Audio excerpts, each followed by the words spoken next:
Recently, we've seen like a skyrocketing of these non-communicable diseases, and it's not just about being sick, it's just about our lifestyle. Right now, our lifestyles have gone from very active to very sedentary. You're just seated in your house, and now with working from home. So what you have been practicing with regards to food, with regards to your diet, is something that maybe has been inculcated into you over a period of time, has become habitual for you, and now you're practicing it without even thinking about it. And that has a lot to play. It plays a really huge role when it comes to your diet. What did carbs do to you people that we are demonizing it so badly? And you'll find that carbohydrates are like your first line of energy for your body to be able to function.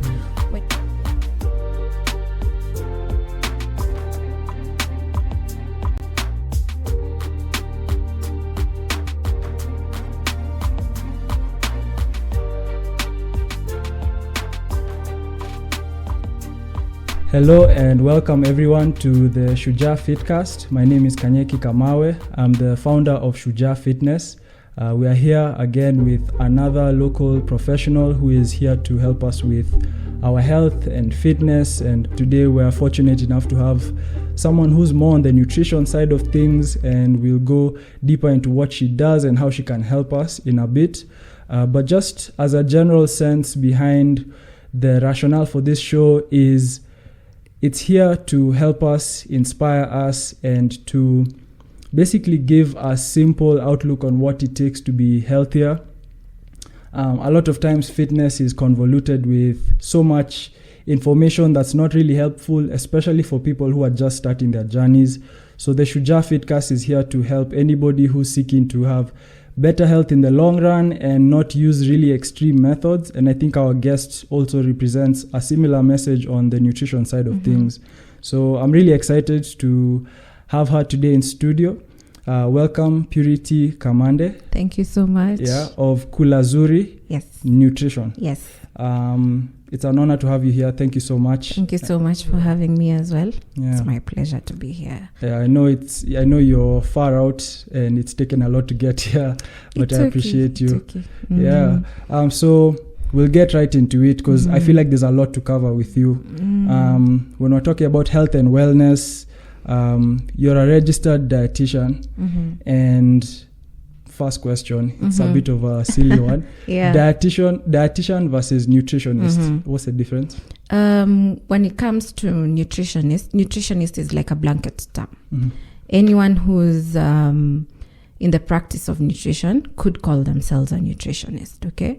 And nutrition is like it's an array of, when it comes to the field of nutrition, it's a really wide field, okay? So nutritionist covers everyone who's in that field. However, when it comes to dietitian is sort of protected by law and regulations, okay?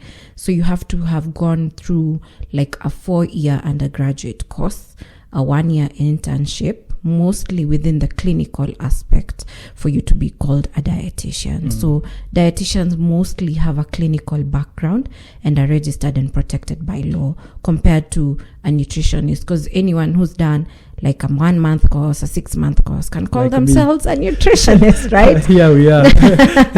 But for a dietitian, you have to go through the system and go through an internship and do an exam and actually be registered as one to be called a dietitian. Yeah, that's interesting. I never knew that. So thankfully, we've learned something new already. Yeah. That's really cool. So just getting into the work you do, I would love for you to give us an overview of your professional background. You've given us some of it already, but what is it that you do? Where did you do it? Why? The rationale behind why you do this work? Yeah. What inspired you to get into it in the first place? Okay.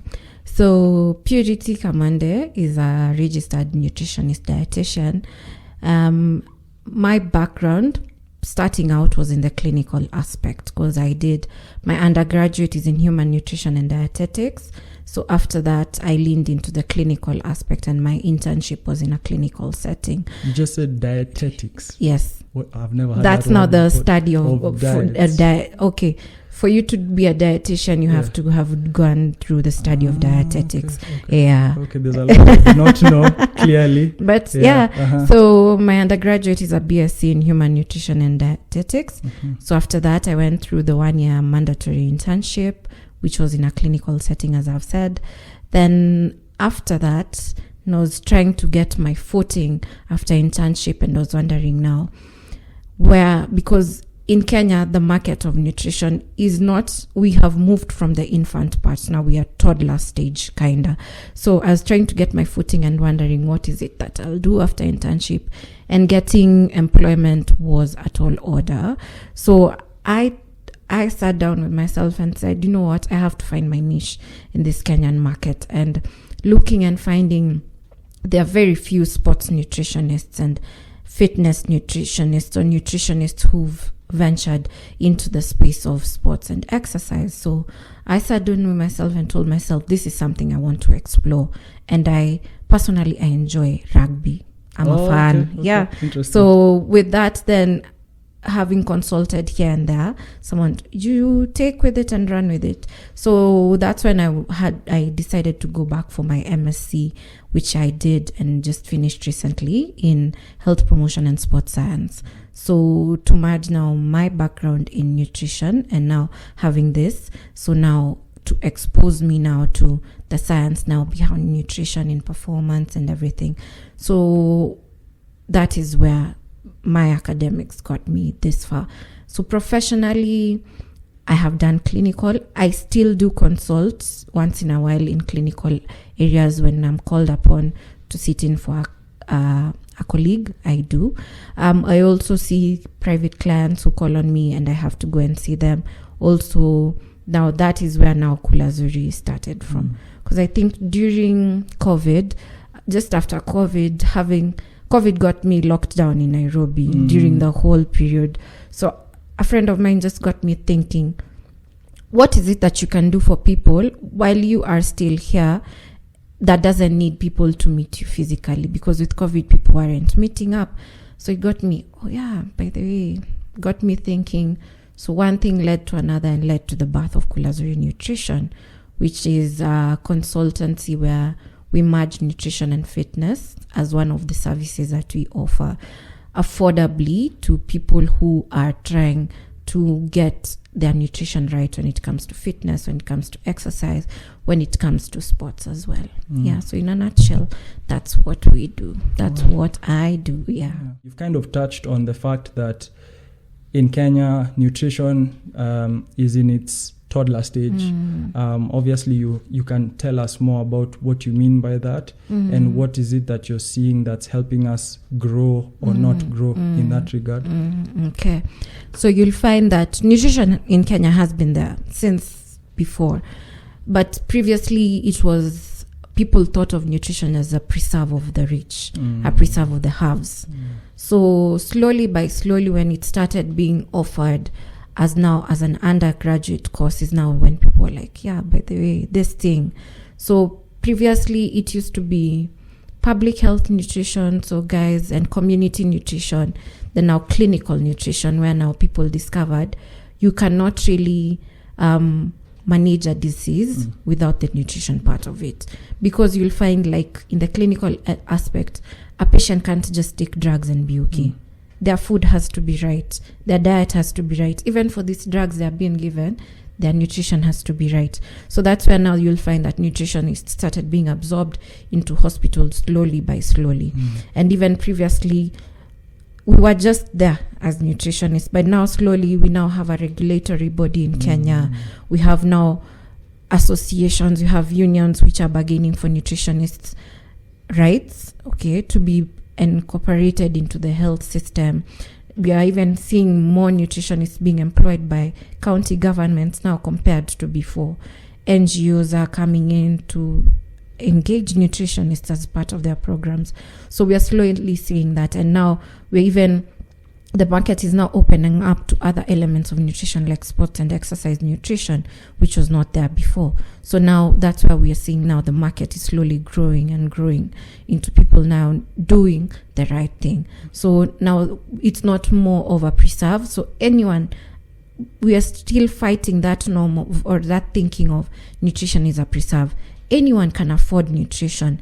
Anyone can access nutrition. It's not just a preserve of the rich anymore. Yeah. At the end of the day, we all need to eat. Yeah, you all need to. You need to live actually. So you need it in one way or another. Yeah. It's funny how I was actually thinking about some of what you said in regards to fitness, because along with things like nutrition being a reserve, quote unquote, for the rich, I think things like personal training have also been in that same category. Yeah, that's true. Yeah, and it's unfortunate. And what do you think that's one of the, I feel like that mentality goes beyond the specific professions. I think it's a general sense of, I don't know if it's to call it like the not wanting the best for yourself kind of a thing, or I don't know if it's our culture or tradition or whatever, but I tend to think that mentality is what has stopped a lot of industries from growing in general, because like even with sports, I imagine the fact that the sports world locally didn't acknowledge that food is a huge part of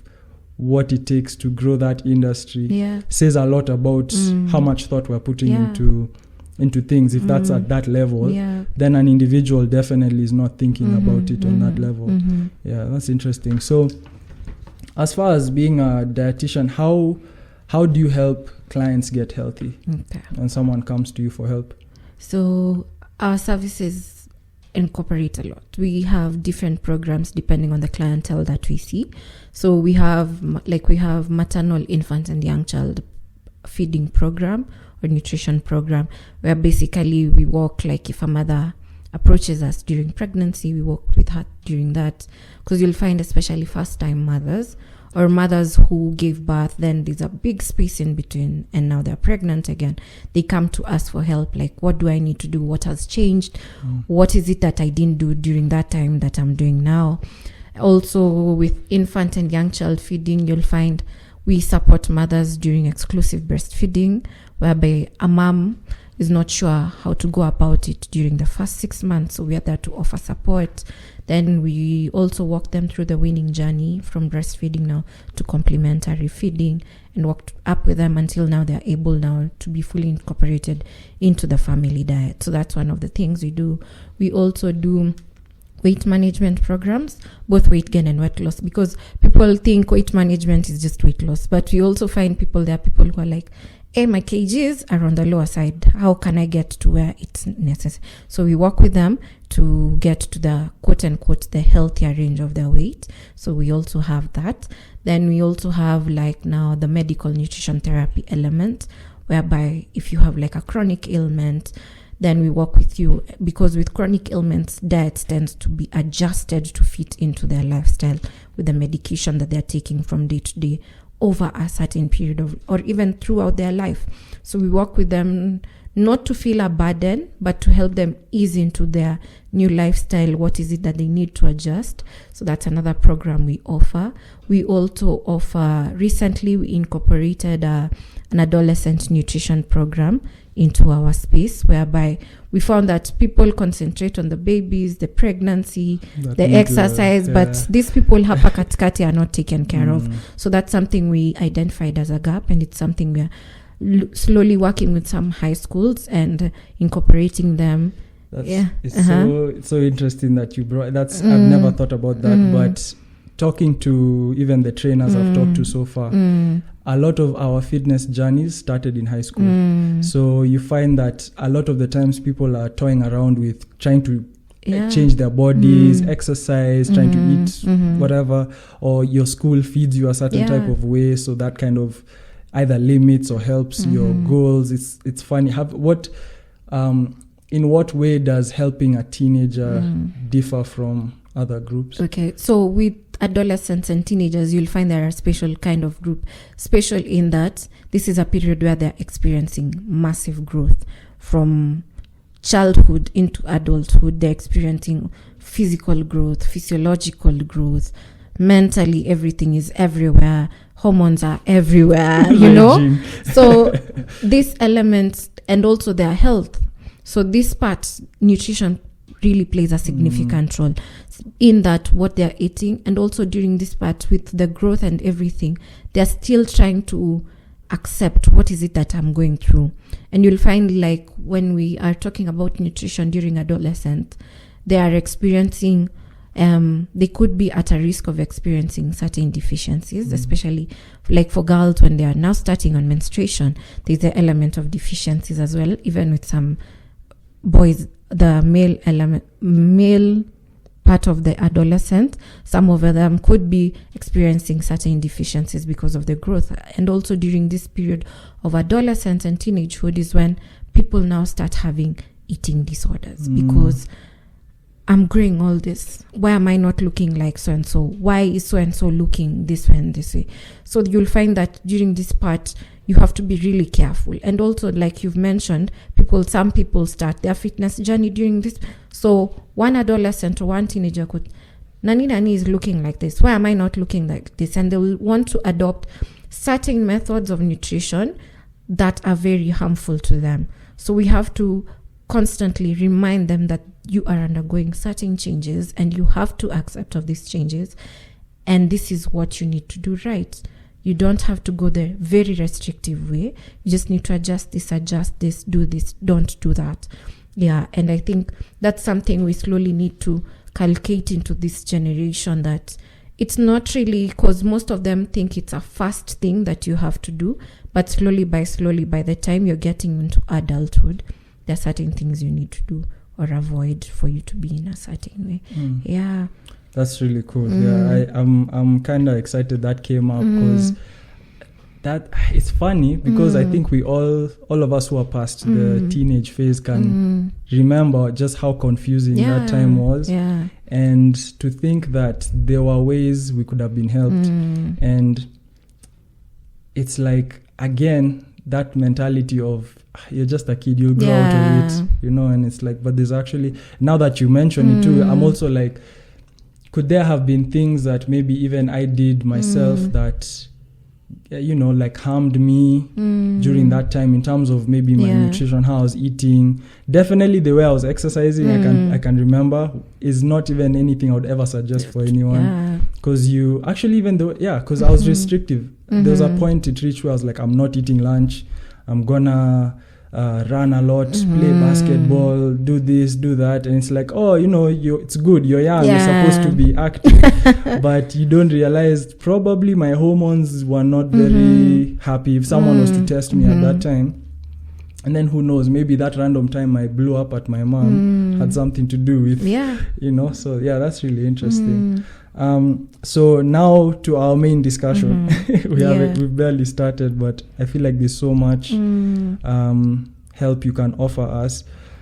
Beginning with, why is what we eat important in your view? It might be a bit of a repetitive question, but what are some of the key things that you think nutrition affects in our daily lives? Okay, so when we talk about food has very many functions, and mostly people will think that we just eat to live, but food has a physical function whereby you need to eat to grow, you need to eat to have your immunity right, you need to eat to be able to wake up the next morning.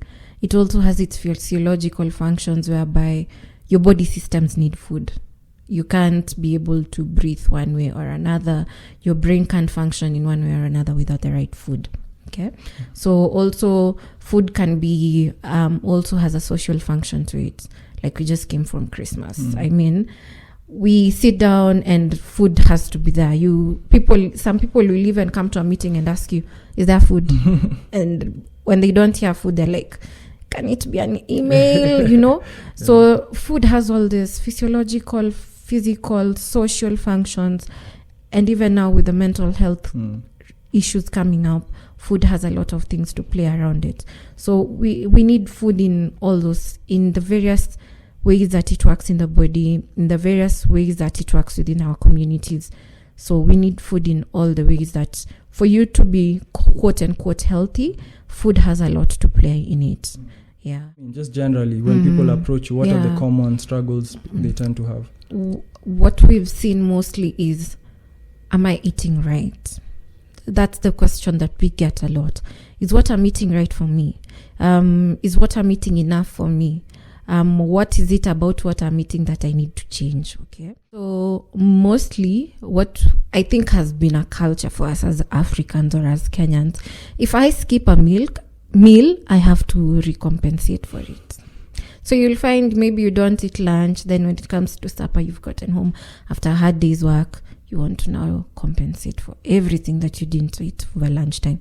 And that's something that we see a lot. And people just do it, not even thinking about it. It's something that you used to from maybe even during childhood. You spend the whole day playing. So when you come home in the evening, bonge la sahani, you know? So that's one. And then also people, like, you've just been paid salo, so your first week you're eating right, you're going to this restaurant near your workplace. Second week, maybe you're skipping one day. Third week, kona mwezi kwa kona kabisa, so you're skipping lunch. And people just do it even without thinking. It's something you've done over and over again. You wake up in the morning, maybe you're running late, like in Nairobi, you have to be out of the house by 6. Some people will find it very hard to take breakfast during that time. So you find yourself skipping breakfast. And it's something you're just doing subconsciously because you are used to doing it. Even during childhood, unaamka umechelewa, you're being told, like, the bus will be here in 10 minutes. Get out. Yeah. It's something you've been doing subconsciously. And some of this trait we carry to adulthood. And you don't realize it until now you sit with someone and they tell you what you're doing is not right. Then you're like, oh, really? It's not right? Because you'll find you tell someone to start eating breakfast. They've never eaten breakfast since forever. Yeah. And they're like, I'm struggling. It's weird. I because as a breakfast eater, I find it so funny when someone says, I don't eat breakfast. Yeah. I just find that for me, it's hard to start a day without actually having breakfast. But is breakfast the most important meal of the day, like they say? Okay. Yes and no. I know the no will be a bit ish. Yes, it's the most important meal of the day because it's called breakfast. If we split it, it's breaking a fast because you're coming from 6 to 8 hours of no food at all. So you need to be able to break this unless you are in a sort of a fasting program, then maybe that. But you need to be, for you to be able to have energy to go through your day, you need it. For your brain to function during the day, it needs that food. And you'll find that you get to work, you're groggy, you're feeling tired at 10 a.m. And you don't realize it because you think, it's my job, I have to get through it. But we go back to, did you eat in the morning? And they're like, oh. And then your decisions for food after that, just plummet all the way, anything because now your body will start. And people don't realize it. You might think you are subjecting your body to a certain way, but your body will start demanding. That's so crucial. We can't override. You can't override it.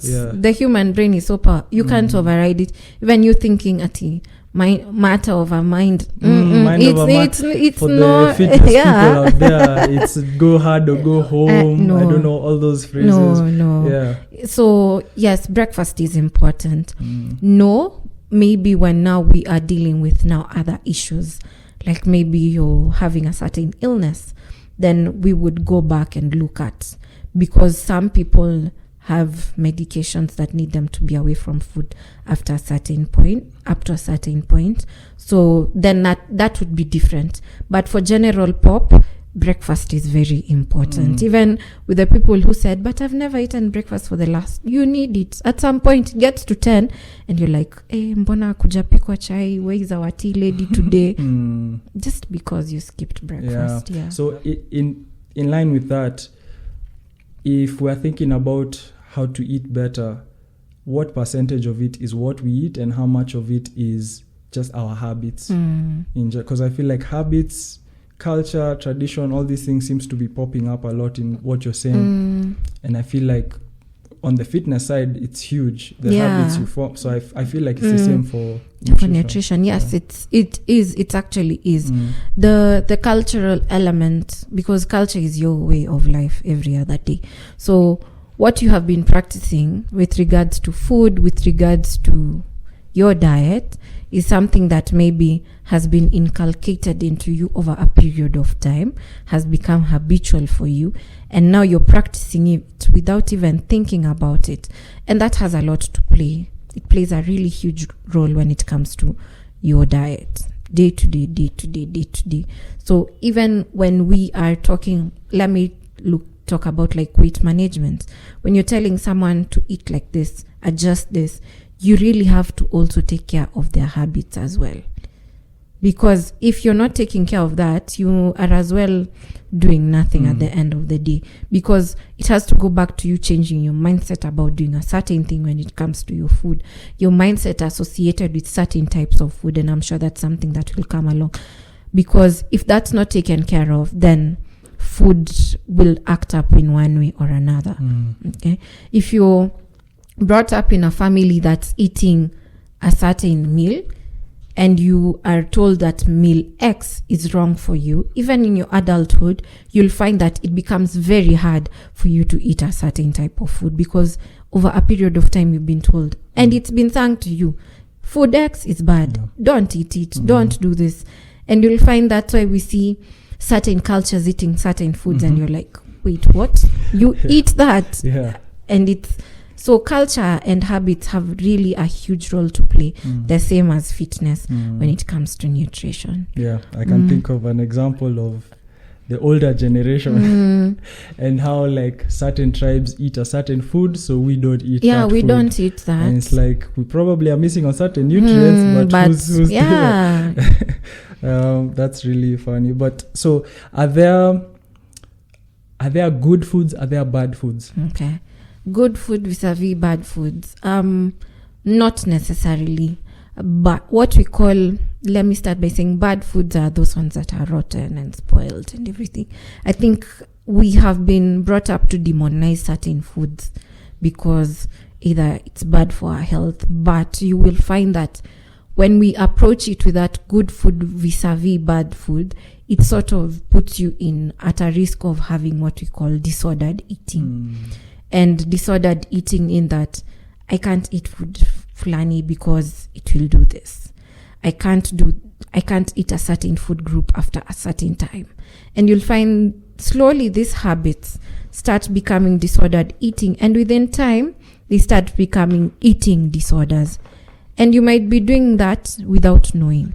And that's why we are slowly changing what was being practiced. You'll find like in fitness, nutrition is a changing science every day.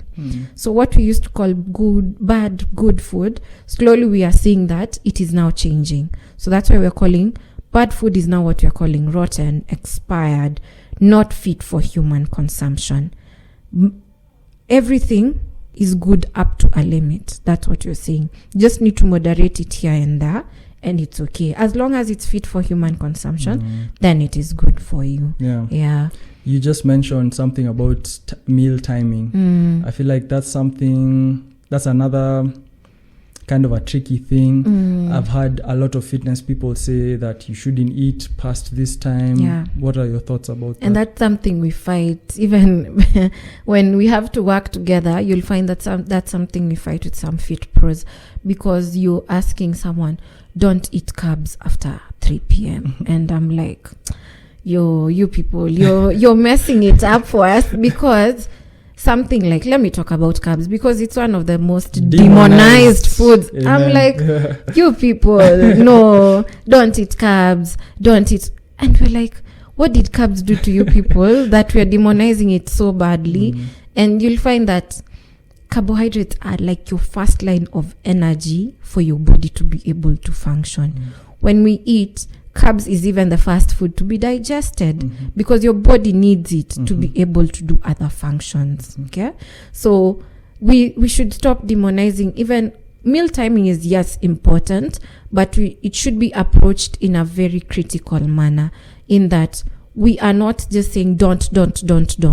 Why are we saying don't? What is the reason behind this don't? And even these foods that we are saying don't, you can't really like put carbs in a bucket somewhere or in a pot somewhere and say you'll stop eating this. And it's one of the things when we talk about diets we'll mention, because carbs is almost literally in everything. Food that you eat.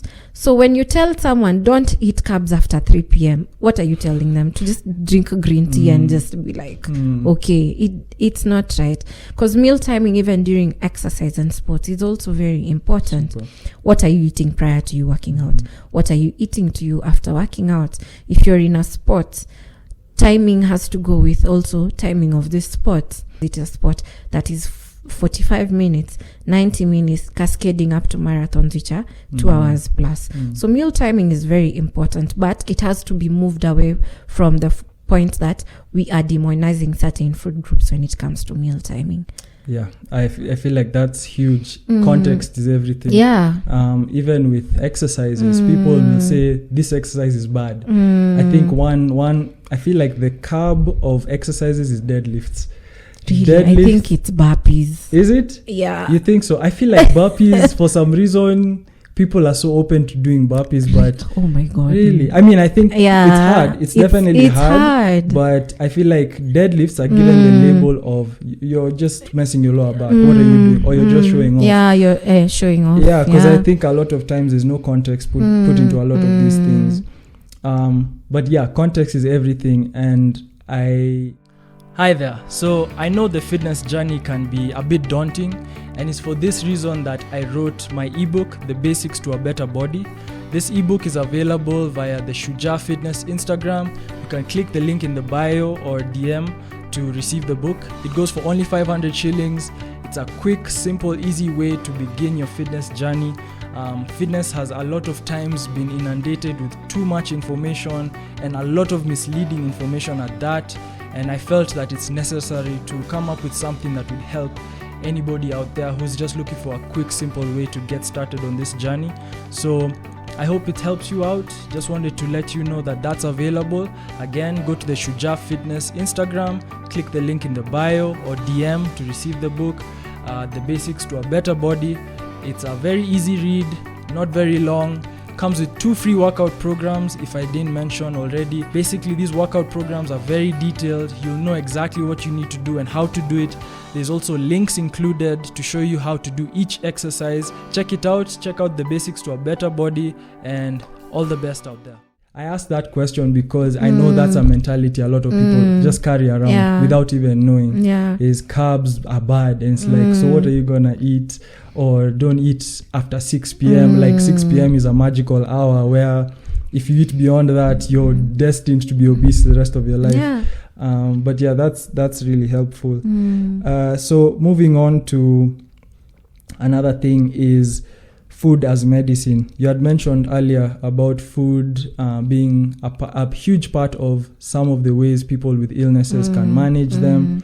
I've had stories of people who've been healed just by changing how they eat. At the same time, I also noticed on your page, you also have that quote, "Let thy food be thy medicine." So it's clearly something that you're all about. So tell us about food being medicine. Okay. So food as medicine, you'll find that some of the foods that we eat contain various properties that are very good when it comes to boosting immunity. Because most of the time we get sick is because our immunity has been compromised one way or another. So you'll find that, like, for example, fruits and veggies contain, like, they're the powerhouses when it comes to boosting immunity because they contain a lot of things we call antioxidants. Antioxidants are a group of, let me say, a food group, or they are contained in food, and they usually help a lot when it comes to fighting radicals. Radicals are all these elements that are in the body that cause harm.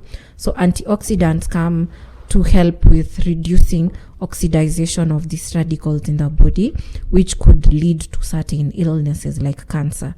Cancer comes a lot because you have all these radicals in the body, and if they're not controlled, they could lead to excessive growth of certain cells in the body. So antioxidants are a very good, quote-unquote, medicine when it comes to boosting immunity. Also, you'll find, like, protein is also a very good food when it comes to boosting immunity, especially with people who have illnesses that cause muscle wasting. So protein comes in because your body, especially the muscle element, has a lot to play when it comes to immunity, because if your body is wasting, then your immunity is also going low. So that's where food comes in to help boost with that. So you'll find that's why when it comes to like management or malnutrition, you have to approach it in a certain way, because the foods or the therapeutic foods that you're offered are now the medicine. Literally, they are the medicine for you to manage that malnutrition. And even in your day-to-day lifestyle, like you'll hear during, let me mention COVID because it's what we're coming from, people are taking a lot of lemons, ginger, garlic, mpaka wakafanya zikapotea kwa market. Like buying a lemon during COVID was G50 bob.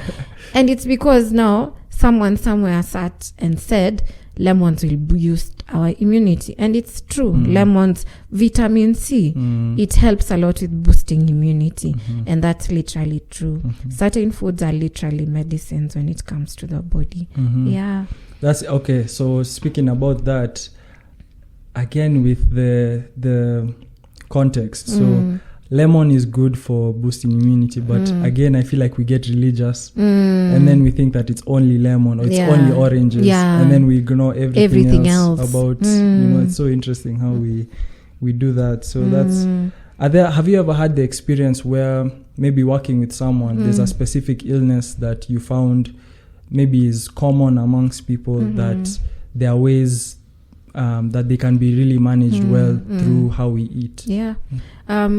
This is mostly the non-communicable diseases. These are recently we've seen like a skyrocketing of these non-communicable diseases, and it's not just about being sick, it's just about our lifestyle. Right now our lifestyles have gone from very active to very sedentary. You're just seated in your house, and now with working from home, I mean, if I can work from home, why should I leave the house? I'll call, order food apps.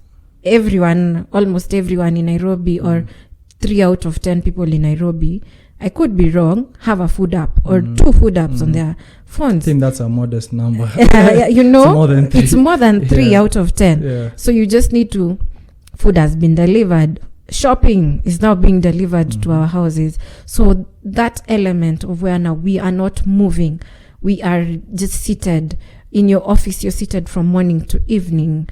That kind of sedentary lifestyle is exposing us to very many and non-communicable diseases. And you'll find now that just tweaking or adjusting our diets when it comes to diseases like type 2 diabetes, hypertension, could be managed to up to some level with diet. You just need to tweak something small here and there.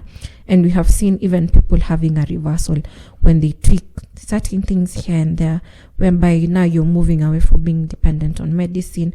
But I'll put a big but with the guidance of a physician, whereby, yes, we are slowly incorporating diet here and there, but you're going back to your physician and they're telling you, yes, this is safe for you.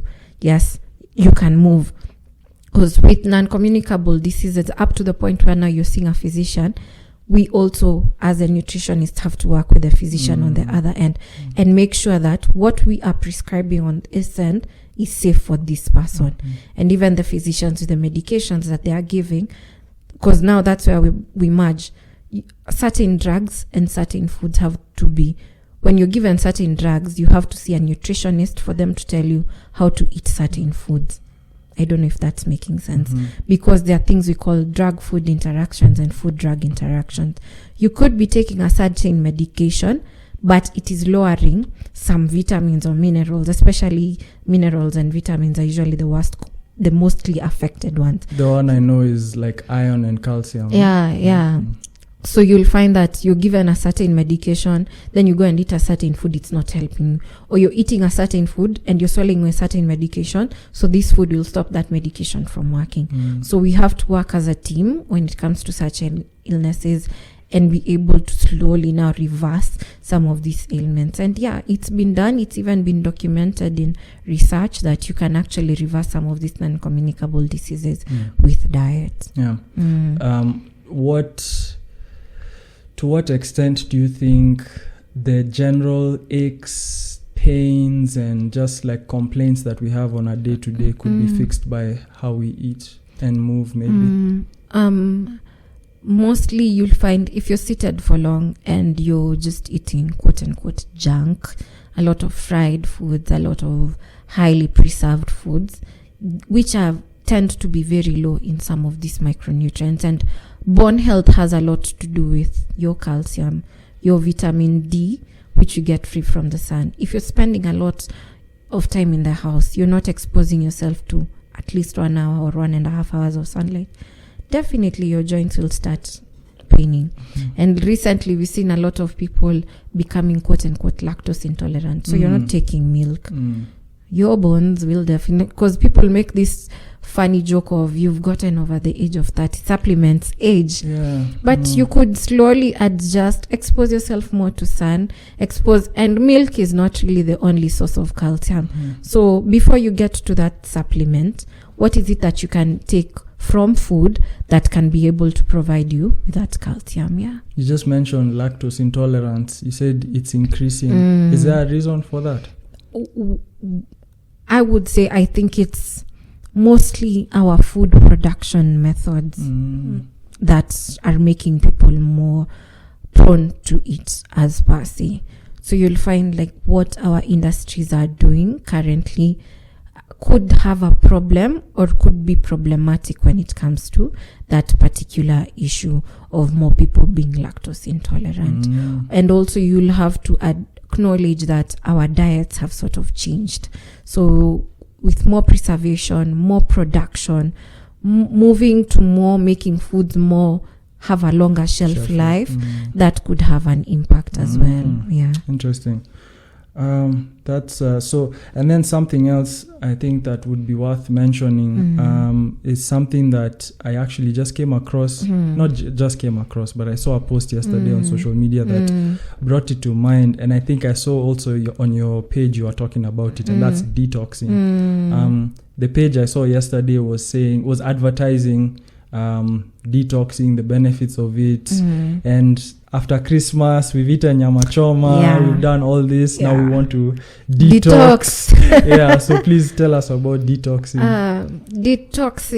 Detoxification is basically ridding your body of toxins. Okay, so this hype came, it's, I would say, a fizzing out fad to mean a certain thing that comes up is very popular, but over time it slowly dies out. So our bodies already have a natural detoxification. Your liver and your kidney make up the detoxification system in your body. If they are working perfectly, if they are in perfect health, then there is no need for all this detox. Personally, I say some of these detox pills, teas, potions, whatever, are just snake oil, because they work, mostly some of these teas and pills work by making your kidneys work overtime, so you end up going to the loo a lot. Diuretics, basically. They are basically having a diuretic effect, whereby you're going to the loo a lot, peeing or even defecating, and now in your mind you're like, now my body is cleaning, and it's not really true. So that's why we say it's usually a scam, because you can do it right even using your day-to-day diet by eating your fruits, your veggies, which will activate your bowel movements, and eating your whole grains, which support liver and kidney health, and you will be okay. Rather than someone selling a tea to you at how much, this money could go into buying you fruits and veggies, which have more other benefits compared to this. And you'll find that people who have gone through this, they tend to be groggy, moody, because your body is literally being overworked in a way that it is not supposed to. And some of even these detox teas and pills end up having very bad effects on the body, whereby now, because you're losing all this water, you could end up even having acute kidney injury, because your kidney is working overtime to rid of itself of this foreign thing that it's not used to, and people don't realize that. And then I feel like the other part of that story is also after you've done your detox, then you go back to your old lifestyle. I mean, it's not sustainable, because what maximum you can do a detox is what 5-10 days, then afterwards, you're back to still replacing whatever you exactly. And again, in line with that, now when we talk about you talked about fad dieting and stuff, there's so many more things aside from detoxing. We have carnivore diet, keto, intermittent fasting, low carb, no carb, which we've talked about, juicing, which I think goes in line with detoxing, veganism, which has become really popular too. I mean, out of all these, I don't know which one you want to attack, or is it all? I don't know which one is the best, which one is the worst. What are the benefits, drawbacks? So you'll find that dieting is something that has a lot of its cons, mostly compared to pros. Everything has its benefits and disadvantages, but what weighs out the other? You'll find most of them, the cons weigh out the pros. So you'll find influencer X is doing certain diet X. So you've seen them, and this is even something that had brought up a lot of conversation some years, not so far back. You come tell people, hey, I'm on diet X, it's worked, I'm losing inches here. But we come and question, how long are you going to be on this diet for? This is only what they're showing you they're doing. Gioni, away from the cameras, away from the videos, what is it that they're not telling you? And for example, something like the carnivore diet. The carnivore diet basically implies to you're basically eating anything that walks, flies, or swims. You're not eating veggies, you're not eating fruits. I mean, how it's not even sustainable. And a lot, not even locally alone, even internationally, a lot of nutritionists and dietitians have questioned this to the point that when you're eating such a diet, you are going to be prone to be at risk of so many things, like micronutrient deficiencies, which might not be found in certain meats. Okay, things like vitamin C. It's been documented that actually people who are on the carnivorous diet are getting scurvy. In 2023, who gets scurvy? That sounds like a historic. Like those are things sailors used to get when they were on those long ship trips. I mean, who gets scurvy in this day and age? And it's because you're not eating vitamin C. That basically incorporating an orange, incorporating a slice of pineapple here and there, we've now demonized it because you want...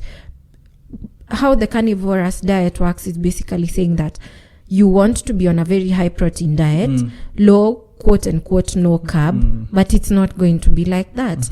And that's now how people say, I've been on the carnivorous diet for this period of time, and it's because I feel it helps me lose weight to a certain extent, but and then also I feel like in the background, just what you said, when the cameras are off, you find that chances are these people are taking supplements that they're not advertising, because to fill in those gaps of the vitamin C's and all that, you're gonna have to do something about it. And maybe some people are not, it's not that they're being malicious by not mentioning it, it's just maybe they take it for granted that people will be like, oh, so I'm just gonna eat steak and fish and that's it, and then I'll be fine. But chances are there's a lot more management that goes into it than that. So were there any others you wanted to... I think also things like IF, intermittent fasting. That's a big one. And it could be practiced right, but I think most of people who do it tend to stretch it to extent where now it becomes detrimental to you. It's not something that you can do over a long period of time. With intermittent fasting, then I'll also mention OMAD, 1 meal a day. Like, how long are you going to be on the OMAD? And it has so many cons that people don't realize it. Fine, you're losing inches, you're losing kgs, but how are your hormones? How is your health? At the end of the day, I spoke to a client not too long ago who was doing OMAD, but then they were having trouble losing weight. They were actually a bit overweight. And I have a feeling it's probably because of the hormonal side of things not going right. Because it's like, I'm not eating much, but why am I gaining weight? And it's people don't realize it, but what you eat has a lot to do with your hormones, a lot to do with it. And people just think, see, I'll skip a meal, but your body through the hormonal system releases certain hormones to activate certain things in your body, and you think you're doing right, like what you've said. Your body, you can only starve your body for so long. It gets to a point you can't override the human brain, so it starts releasing hormones to tell it now preserve. So by you thinking you're eating 1 meal a day to lose weight, it is now taking that, preserving it as for a rainy day, preserving it as fat. So now you think, I'm on 1 meal a day. See, I'm starving. There's no way I'm going to add weight. But then you come and we pima you on the scale and you're like, you've added 2 kgs and you're like, but I've been following. And you're like, didn't work like that. Didn't work like that. Yeah. That's huge. I'm glad you mentioned. So is there, how would you even suggest someone does intermittent fasting? Not for long, but then again, not for everyone. It's not for everyone. Then again, it could be used for weight management, but only up to a certain period of time. And the IF you'll find some nutritionists advocating for is the one we call the 16-8. 16-8, whereby you're fasting for 16 hours, but eating within an 8 window period, which is almost the same as what we do every day. But now just we are putting all these hours we fasted together and the 8 hours merged together. And as you said, it's your normal life. So this whereby now it goes to extremes where you're fasting for 20 hours, only eating for 4. We question, then what? I just thought about how I've seen so many people online mention how, these biohacker type people who are always like, the longer I don't eat, the more focused I am. I don't know what. And I wonder, my logical brain goes to probably you were overeating before, and then maybe because there's some benefits to not eating for a period of time, right? What would you say about for people who feel that they are more focused when they're not eating?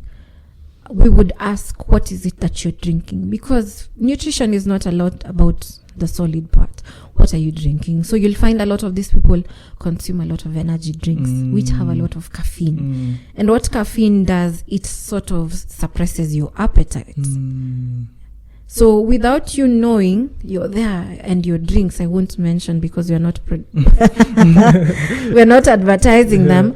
So you're there, one can after another can after another can after another can.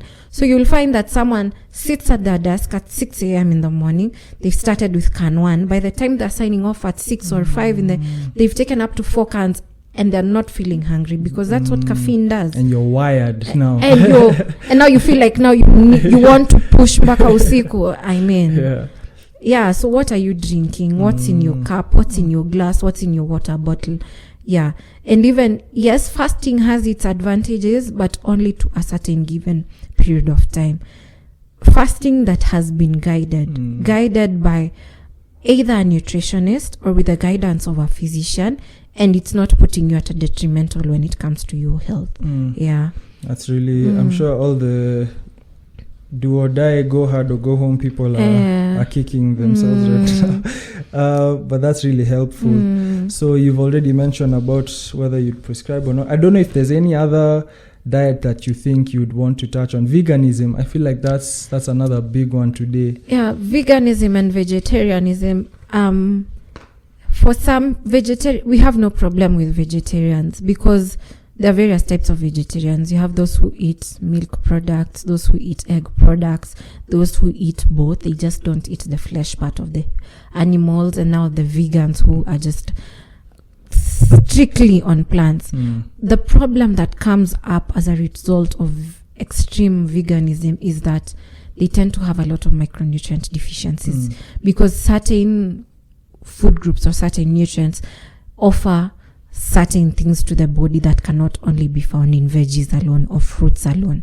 So that's why you'll find a lot of them with these MNDs or micronutrient deficiencies. They're taking a lot of supplements, what we call polysupplementation.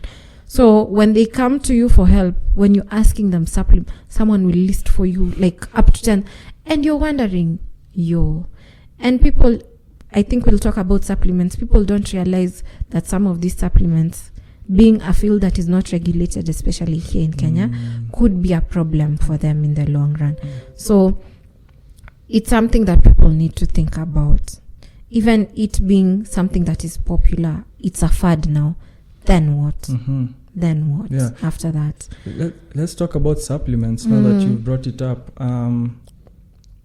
What are some of the ways in which maybe we're abusing first, okay, let's talk about why would we need supplements, and then what are the ways we're abusing them? So supplements, from the word supplement as a verb, it basically says to add on to. And as a nutritionist, by the time you are prescribing a supplement, is because you've noticed maybe the diet of someone is not able to meet a certain nutrient. That's when we prescribe supplements. But in the fitness and exercise and sporting field, you'll find that it is part and parcel of what you do day to day. You'll find people with cans of 6 kgs of whey, 6 kgs of BCAA. And now that has also a problem, because supplements only need to get to what you're not meeting in your diet. Anything more than that is either just going to be fat or just hurting you. Exactly. Yeah. So supplements, yes, they are the ones that now when we're talking about fitness and exercise, there are supplements that will be needed, okay?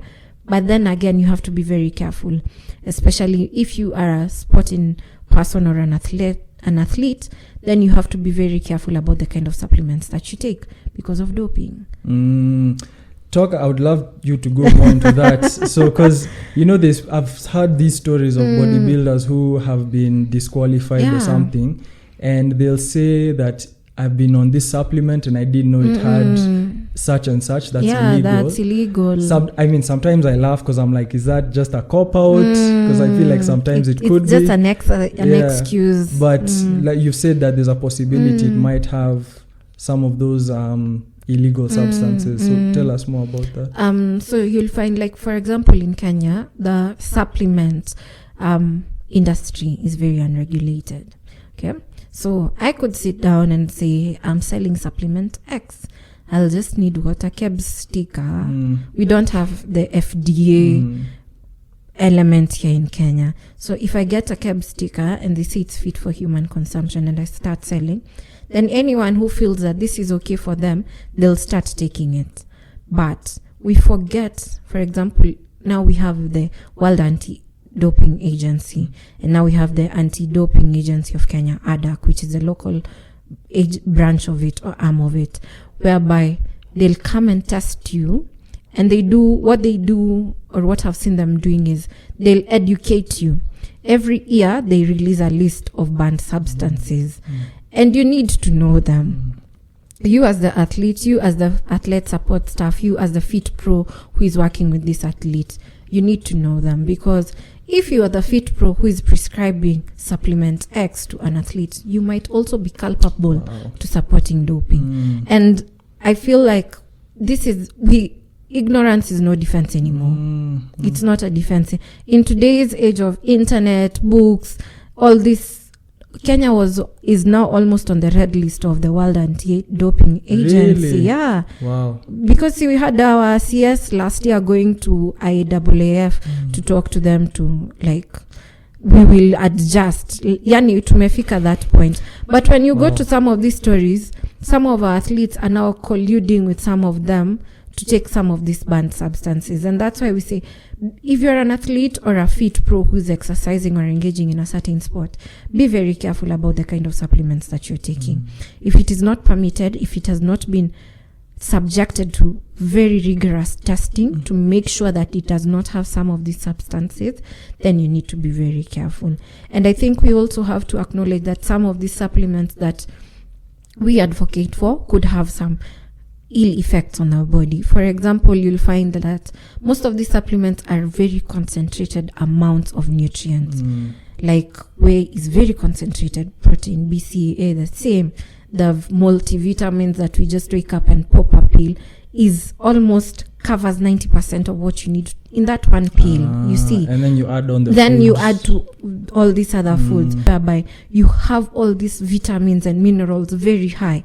And you don't think, to you it's just a mineral supplement. You end up having very high amounts of some of these minerals and vitamins, and they end up having bad effects on you. For example, if you're taking calcium in very high amounts, you'd end up having hypercalcemia, which could affect your cardiovascular health. You don't know that, but you're popping a calcium pill every other day. Potassium, the same. Wow. The red list you just talked about, I haven't heard about that. Is it because a lot of our athletes have been caught doping? Yeah, yeah. We are having, like, almost every other month, we are having 2 or 3 athletes being banned because, you see, so it's not right. Wow. It's not right. Yeah. I feel when you eat right, when you exercise right, when you need maybe that supplement that has been permitted and has been prescribed for you, then that is okay. Yeah. But if you're cutting, you won't, because most of them take these supplements as performance enhancing. The enhancing side is, The enhancing side is the problematic side.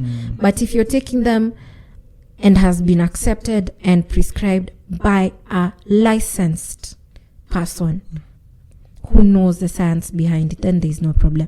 But we're not demonizing supplements. Yeah. They are good supplements. Like, for example, moms who are pregnant and lactating, they need supplements because of the extra needs their body has that might not be necessarily be met by diet.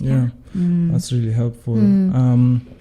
We talked about the psychological, or you mentioned earlier, there's a psychological, social element to nutrition. Something that I would love for you to touch on is emotional eating, food as a social activity. Actually, emotional eating. What is it, and is it something is it a specific thing that a special group of people do, or is there a way we eat emotionally and we don't know? Okay, so emotional eating, most of us will find, for example, when you're very happy, you want to go out, treat yourself to food X, drink X, like that. That's an emotional response related to food. When you go through a sad thing, you want either you won't eat, or is when now you want to eat a certain ice cream. Ice cream being the mostly when it comes to emotional eating, we tend to, if we turn to eating as an emotional response, then you want to eat foods that are very high in sugar, very high in fat, very highly processed foods. That's what, when your body turns to eating as a response, will go to.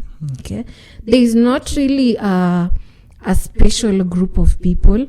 I think it turns to almost everyone, but people think it's the females who do a lot of it, but not really. Even a dude who will wake up and feel like, hey, I have done this, let me go out with my boys, we do nyama choma. That's still emotional eating, So there's not really a special group of people that turns to emotional eating as a response. Okay, interesting. And then cravings. So in line with that,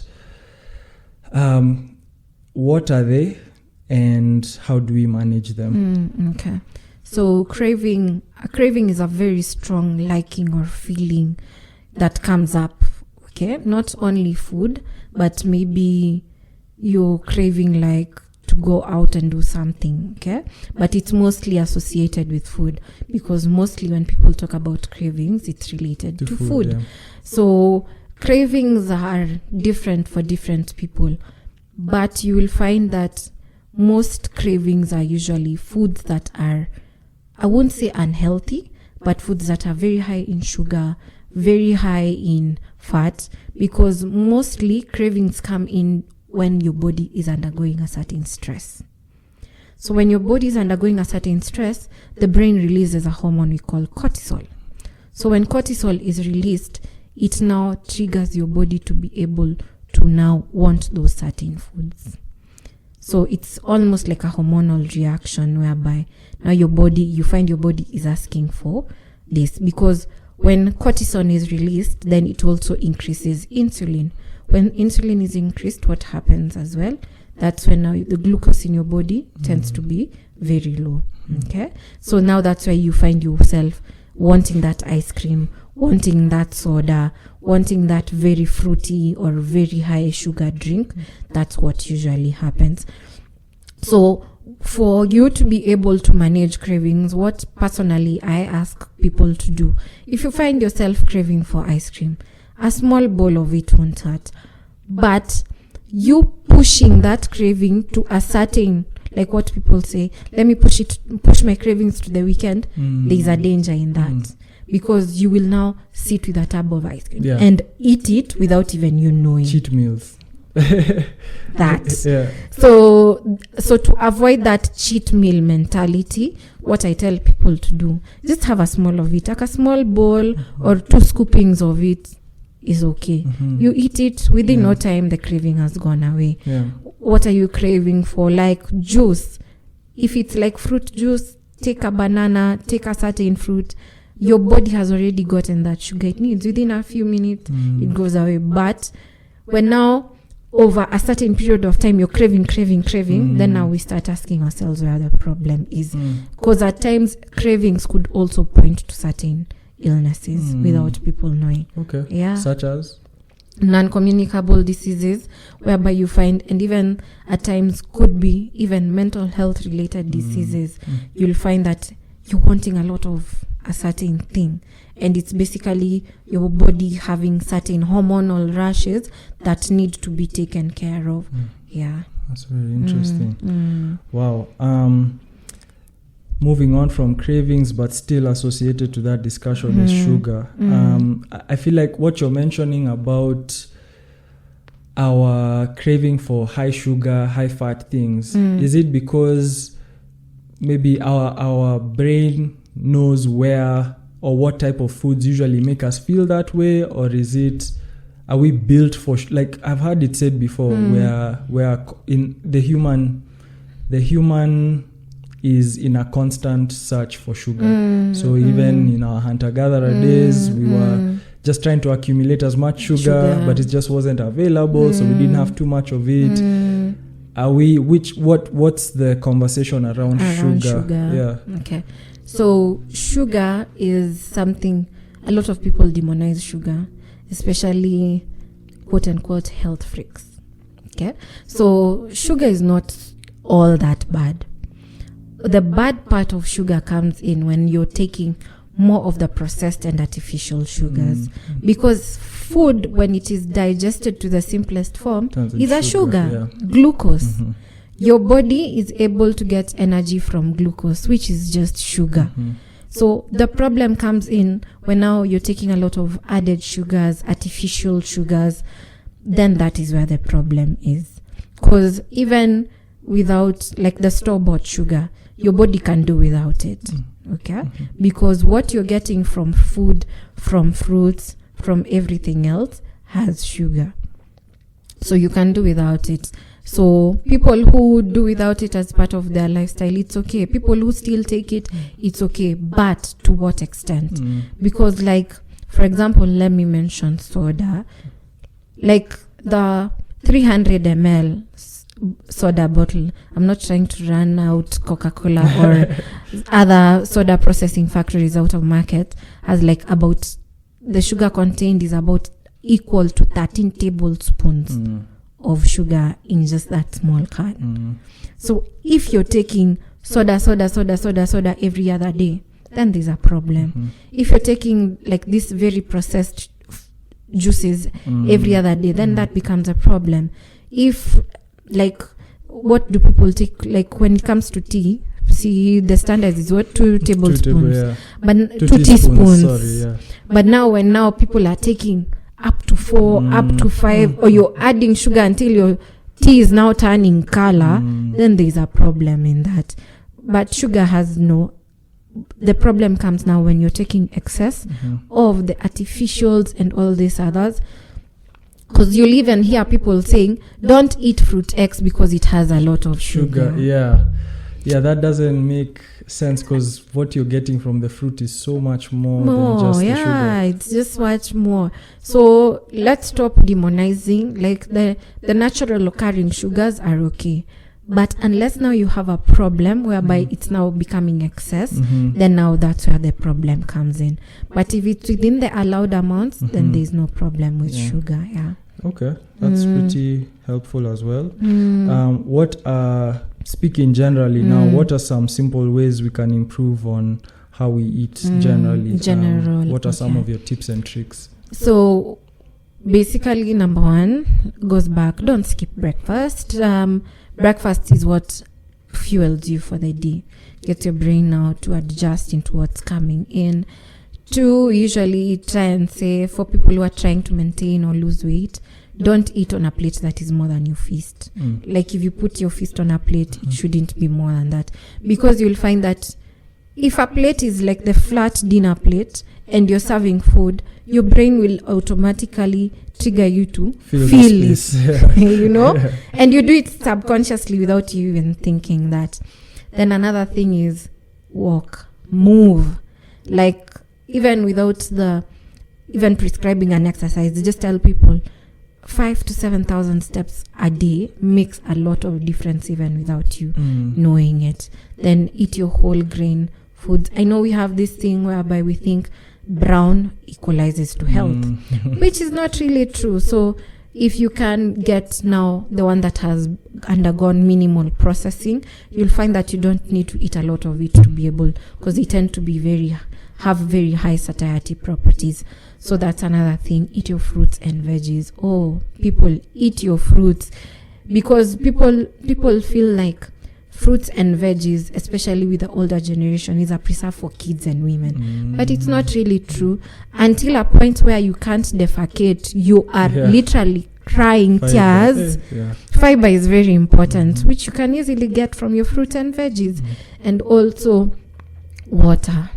What wapende maji? You know, because when it's like now, when the weather is a bit ish, when it's very cold, you find yourself you're not feeling thirsty. You don't feel like drinking. And people will like, lakini sisikiki you, but we ask you to look at what is the color of your urine. That tells you a lot. If you're passing urine that's almost color strungi, people no, because that then you are stressing your kidneys. No, so take water. How much water should we be drinking? Is there a magic number, or should we just follow our? I mean, thirst, like you just mentioned, might not be as reliable. Because when it's a bit cold, you're not as thirsty. So by the time your body is indicating to you you're thirsty, then your water levels are already dipped in low. So usually I see that what people, the common or blanket statement is 6 to 8 glasses of water, but it could change. Number one, depending on body size. If you find that you're a bit bigger when it comes to body size, then you will need more water. Then also, what is the kind of environment that you're working in? Because if you are in a hot and humid environment, your body is losing a lot of water because of sweating. Then you need to be able to replace that water. Also, number 3, illness or health state. If you're sick, then you need a lot of water. If you're taking medication, then you need a lot of water for your body to be able to use that water to flush out what is now the toxins out of it as well. Because also when you're sick and running a fever, then your body needs that water also in more. Also, you'll find that if you're working out, and this is something a lot of people make a mistake of, when you're working out and you're not taking water, then now you start feeling woozy, and it's because you're now feeling very dehydrated as well. And also the kind of sports, if you're an athlete, what kinds of sport are you taking part in? If it's a very long timed sport or a very short timed sport, that could also go back to how much hydration you need at the end of the day. How do you think our ideas surrounding nutrition have evolved over time, and are we getting better or worse? It's half and half. Okay, half and half better, because we are slowly seeing more people now eating fruits and veggies, because we're even seeing more stores coming up that are exclusively fruit and veggie stores, which was not there before. That's really new. So a lot of that. Then now you'll also find that we are moving away. People, I know we mentioned this earlier, people used to think that you can only get healthy by juicing, not eating the fruit itself. But personally, I say eat the fruit and veggie as it is. You'll tend to get more benefits from it than taking it. I'm not saying juicing is bad, but eating the fruit and veggies when they are whole as they are is better off compared to juicing. Also, it's becoming worse because now with the day and age of the internet and influencers, because you've seen someone is skipping or has demonized that, and people tend to get very impressed a lot because they have seen someone doing it. So they'll want to incorporate that as part of their lifestyle, and it doesn't really work for them. So it's a half and half. For some people, we are seeing improvement. For some people, it's even becoming worse because, as I have mentioned, all the reasons why. So we can only hope it becomes better, because even nutritionists and dietitians are now moving. More people are now moving into the social media space and now doing a lot of nutrition education to the masses, because what was there before is a lot of misinformation. But we are seeing more health workers, not healthcare workers, not even nutritionists alone, even doctors, nurses, and other healthcare workers are now moving into the social media space to educate people like, this, what you have been doing was wrong. But because this and this and this has been done, this is what has been found. And really, we need to change that. And even for you yourself, how do you think has social media helped with your work as well, and how you work with your clients? Yeah, because primarily Kula Zuri is a purely online business. So we try to get our clients a lot from the social media space, unless now when a client requests to do a physical visit, for example, a hospital or a home visit. But mostly, I would say 90% of our clients come from the social media space. Nice. So it's not something that you want to just push over and just call it aside. You, as in this day and age, even as a fit pro, you can't really put aside the social media space. It's super crucial. And that's why this whole Fitcast exists, is because I feel like we need to put out more good information to battle the bad misinformation. Do you think, are there some ways your own personal ideas surrounding nutrition have changed over time? Definitely. Because what you're taught in class is not really the same out here. So you would definitely have to adjust. With experience, you definitely have to adjust, because yes, you're told don't tell your client don't, but when you come to the client and listen to them and listen to their history, you find that what might work for one might not really work for another. So we have to go back to the individual themselves. And even with those who have chronic illnesses, you'll find, like, for example, before, people used to be told for illness X, eat brown, only eat beans, only eat njahi, don't eat. And that don't eat put them at a lot of problems. But with the evolving time and evolving experience and evolving research, then now we are telling them, just moderate your portions. Yes, you can eat this, but moderate time when you're taking your medication. And even for me personally, it's more like, you might not, one day you might be working with a client who really has, one day you might be working with a client who really does not have access.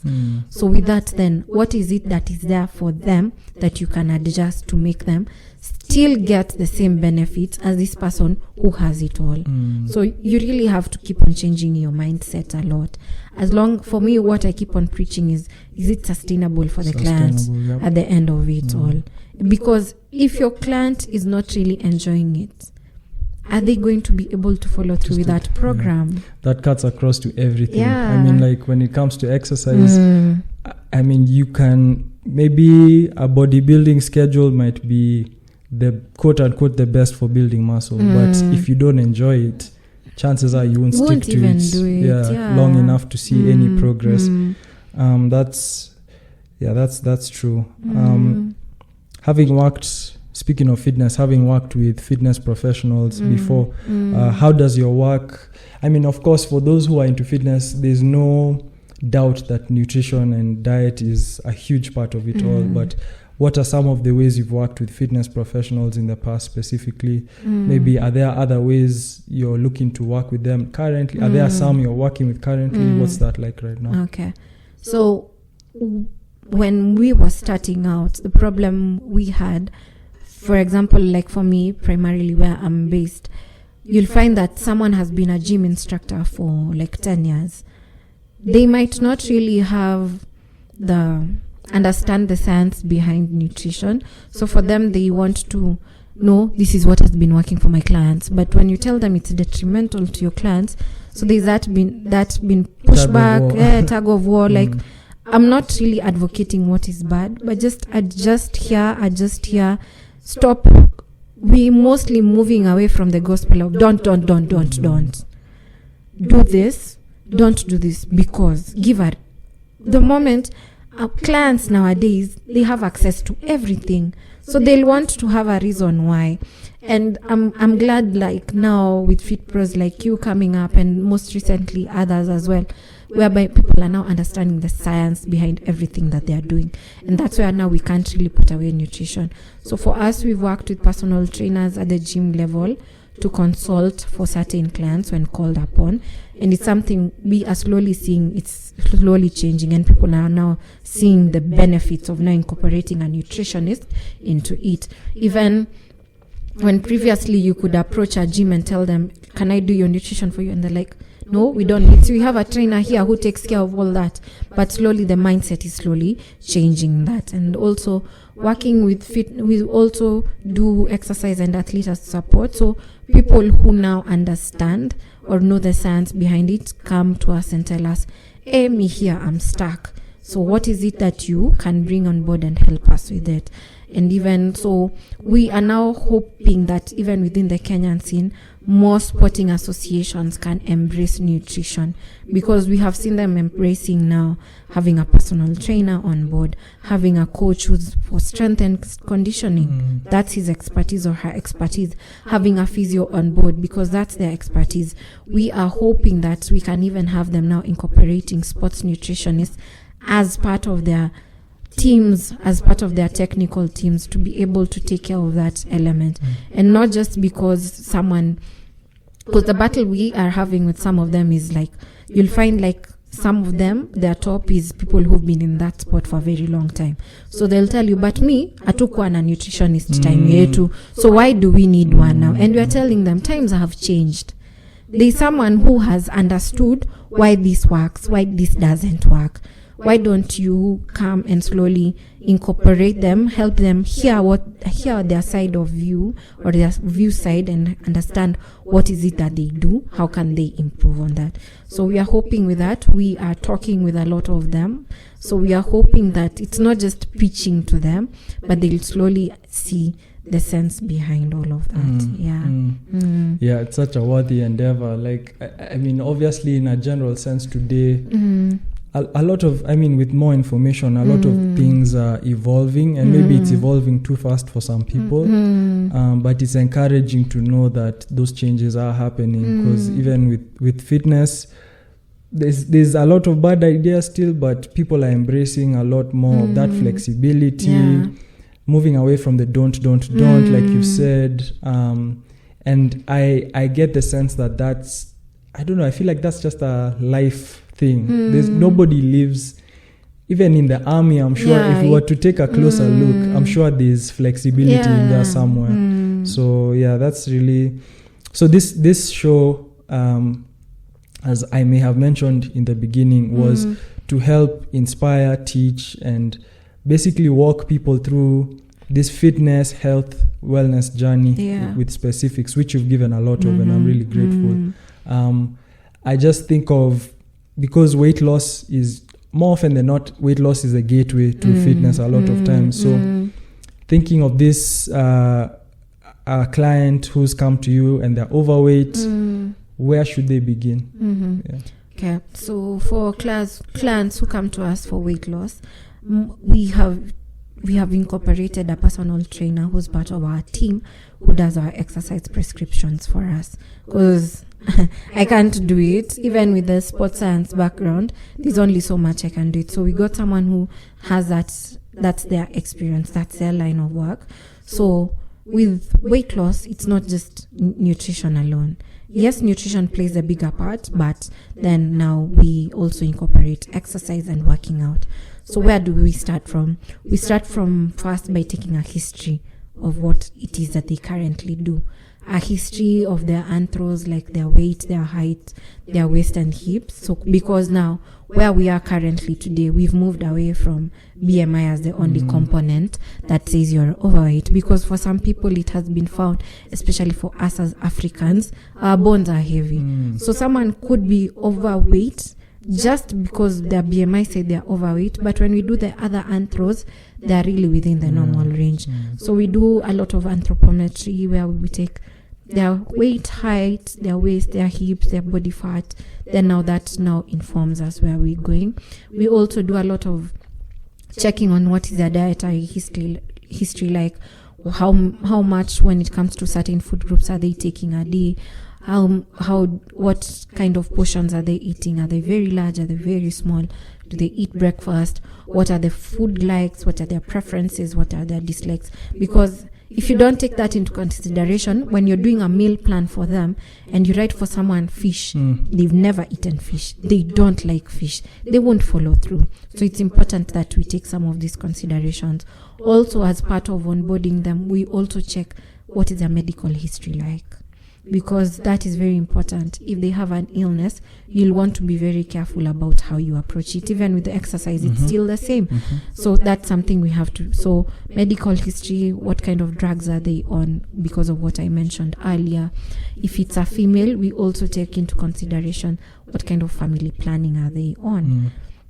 Then also with that, then we also check on their exercise history, which now informs our personal trainer on what they do, on what they will do, or how they will approach it from there. So then with that, then also as we walk them through, we also want to hear how is their mental state like, because for some people you'll find they're where they are because something happened somewhere. There's always an origin story. Yes, there's always. So with that origin story, so once we find that maybe it's something beyond what we can do, then we usually refer maybe to a psychologist who might be able to walk with them through that element. Because if the mind is not taken care of, then so basically that's what. So they on board feel that we do a discovery call with them and see if we are the right fit.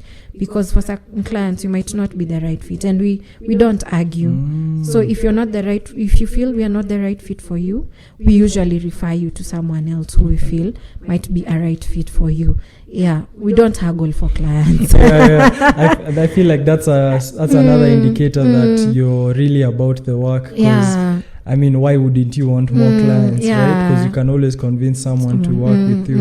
And I'm finding more and more, the more people I talk to, maybe it's because I'm looking for the right people, thank God. There's that element of they're not thirsty for your business. And I feel like that's a general rule that a lot of people should carry with them when they're seeking to work with a professional, is that if you feel like you're guiding them, it doesn't make sense, because they literally, I mean, if why are you going to them if they're just gonna say yes to everything that you're offering? And someone who says that yes to everything, you really have to question what kind of person or mindset they're working with, because the reason why we tend to want to work with you as an individual is in case there's any issue, we are easily accessible. If it's not me, it's the personal trainer who we work with. We easily access to our clients, because I feel if you're working en masse, then where does the client as an individual come in? Yeah, so that's something we try to avoid. We try to embrace you as the client as per whole, because we do group classes, but if it's for individual, we want to work with you. So we do even corporates, we do groups, we do schools, but for someone who might want to approach us and work with them as an individual, we can only take certain individual slots so much. Because this is someone you do have to check in weekly. You have to keep some clients, you have to literally push them and remind them that we are on this journey with you. So that's why for individual clients, we tend to not really limit, but we can only take a certain number, but we don't close ourselves to doing group works. We do groups, we do corporates. Even if you like running a boot camp, we'll definitely come on board and work with you.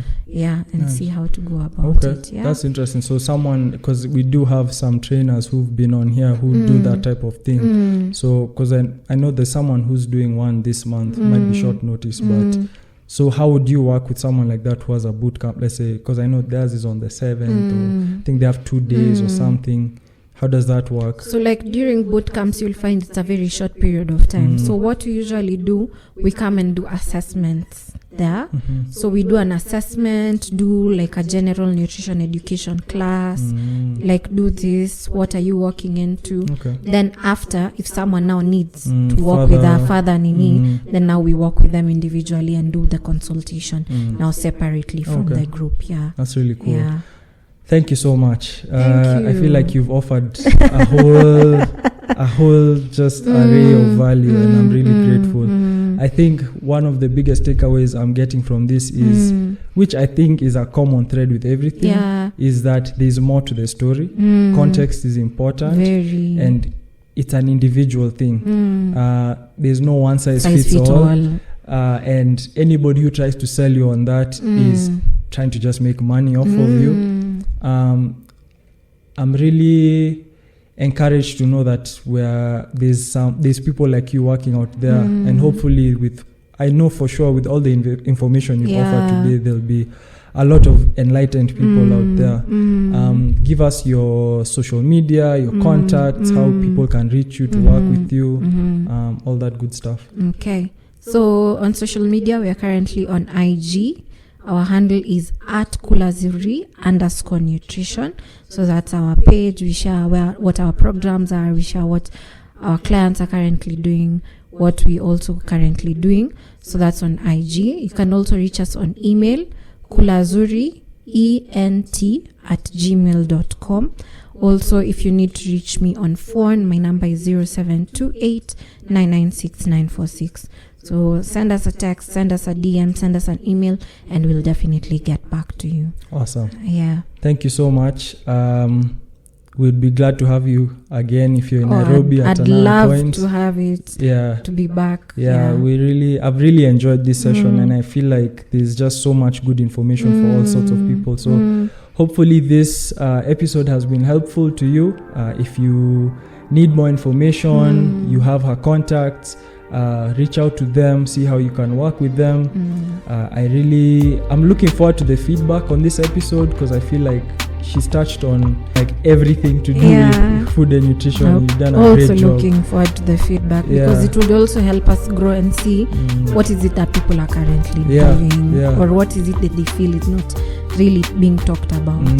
If there's anything that you feel like we didn't bring out in this session, please reach out to us, either myself or her, to ask more questions and just see what other conversations we could have. But thank you so much for joining us. This is the Shujaa Fitcast.